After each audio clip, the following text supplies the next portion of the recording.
I've spoken about suggestive witchcraft a lot on this channel, and I told you plainly to remove yourself from suggestive witchcraft. There's one thing I told you absolutely never to tolerate, and that's suggestive witchcraft. This is how suggestive witchcraft works. You have people that have submitted onto some yoke they shouldn't have submitted onto. But they don't want to see that the yoke that they've been accustomed to is not natural. They don't want to face it and face the fight to be delivered. So this is what they do. They transfer this unease onto someone else through suggestion. So they'll become obsessed with your situation. They'll imagine all kinds of bad outcomes concerning you and keep energizing potential bad outcomes instead of evaluating their own mindset and their own attitude. They never want to do that. And here's the worst part. When people realize that you refuse to submit to their controlling, because that's what it really is, suggestive witchcraft is a form of controlling, people lose it. Some become violent. Some become hurt. They become upset. Their feelings are hurt. And it's all your fault because you don't allow them to control you. That's how common people are in general. I don't care if those common people are your parents, siblings, so-called friends, so-called colleagues. I don't care. Never tolerate suggestive witchcraft. If your situation is fine, but others don't want to see that, they keep suggesting that something must be wrong with the situation, it is because they view you as a dumping site for their waste energies. That's what it is. They want the right to dump their waste on you so they don't have to look at themselves. That's how selfish and that's how narcissistic they are. I'm telling you as it is.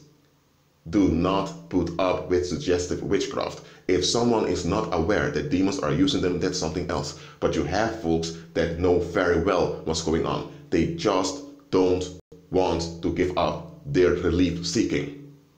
So in fact, they don't care at all about you nor about other people. They just want to save their own behind. They just want to save their own selfish comforts. Don't fall for this. I just care about you, or don't fall for their BS. Don't fall for their excuses. If they refuse to renew their mind, if they refuse to renew their attitude towards you, if they keep fighting for the right to will whatever they will, treat them for what they are. They are enemies of Christ. Yes, I said they're enemies of Christ. And with that, they are enemies of you too. Because just think about it, okay? If you have a country, okay, maybe a country is too big of an example. Okay, I'm going to use it anyway. Maybe let's say you have a country A, and country B has militias that keep dropping bombs in country A. If country B, where the militias originate, does not do anything, doesn't take any actions against their native militias that attack country A, then that means that country B has some vested interest in their militias attacking country A. So will the political leaders of country A fall for the excuse that country B just can't help itself, while at the same time country B does invest a lot in their infrastructure? Do you seriously think that the population of country A are going to fall for this BS, that people of country B have no issues against country A? Let's say the roles were reversed, that militias from country A were attacking country B. Not the government nor the army, but just militias. But the people from country B would say, hold on a minute, those militias, they live in country A. They have to live in country A, they make their money in country A, so why can't country A deal with them and prevent them from attacking us? That is because they have some interest in keeping us in harm's way. The same way you have to view people that perform suggestive witchcraft onto you. They have an invested interest in your doom somewhere. And all has to do with their relief seeking. I'm telling you, don't fall for it. Nobody has a right to will whatever they will. Nobody. And there's one thing I want to add. The moment you cut off, and I say cut off because sometimes lowering contact is not enough. Some folks are just hardwired and hot-headed in not wanting to give up their unexamined expectations. So they'll begin to attack you out of the blue when they are desperate. When you cut off such folks so that you won't have to put up with their suggestive witchcraft, which is just plain witchcraft. Let's just call it what it is, witchcraft. When you cut them off, be prepared for retaliation. Be prepared for them trying to hoover around. Such folks are obsessed. And there's another thing I want to add here. What I just said to you about suggestive witchcraft, that's how many common people roll. Many common people don't want to get involved with you unless they can control you and eventually harm you when they are frustrated. What I say now means some disturbance, but just think about it. And I'm going to give another parable to you here. Let's say you have a job interview.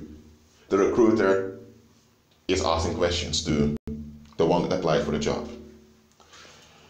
And then the one applying for the job says, well, I'm willing to work extra hours and all of that. And anytime I feel upset or frustrated, I have the right to lash out at anyone at the workplace, and I have the right to take things away with me. Let's say the one applying for a job would say something like that. Do you seriously think the recruiter is going to continue with the application? He wouldn't. But let's say you're the one looking for a job, and the recruiter tells you, well, if you come and work for this company, the boss has his rights to withhold your wage when he wants to. He has no obligation to pay you, even though you're working. Even though in your contract it's stated that you are paid for the hours you're there, not for what you deliver, the boss has the rights to be dissatisfied with you and take actions on your wages. If the recruiter would tell you something like this, would you seriously continue with applying for that job? No, you wouldn't. Because you would realize, hold on a minute, I should be paid for the hours I'm there, not for what I deliver.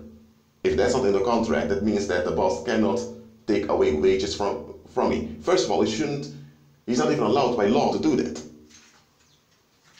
But let me tell you, when it comes to social relationships amongst common people, that's the attitude a lot of common people have. Unless they can have the final word and the final hit on you, they don't want to deal with you.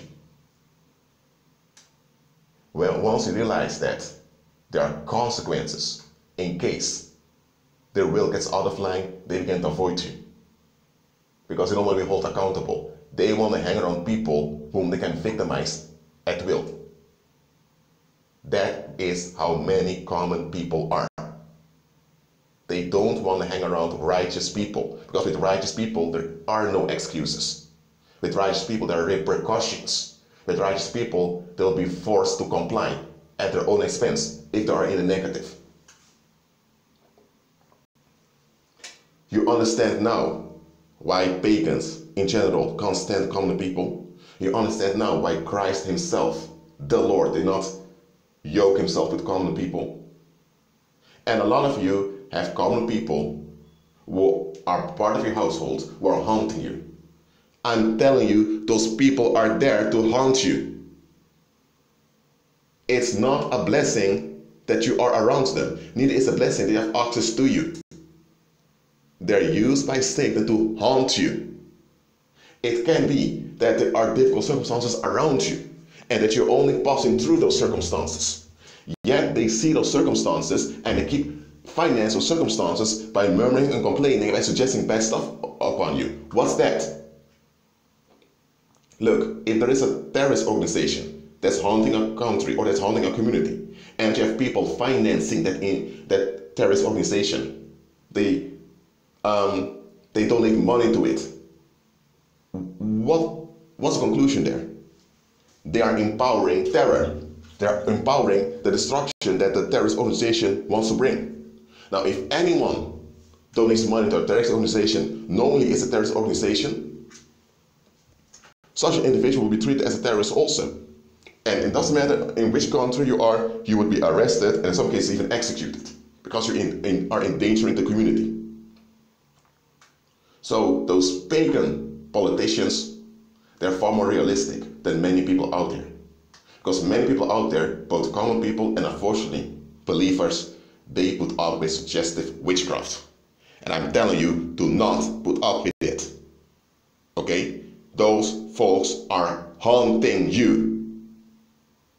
They're not family, they're not friends. They are haunting you. They're enabling Satan, they're enabling demons, they're enabling paranormal against you. See things as they are. Wake up.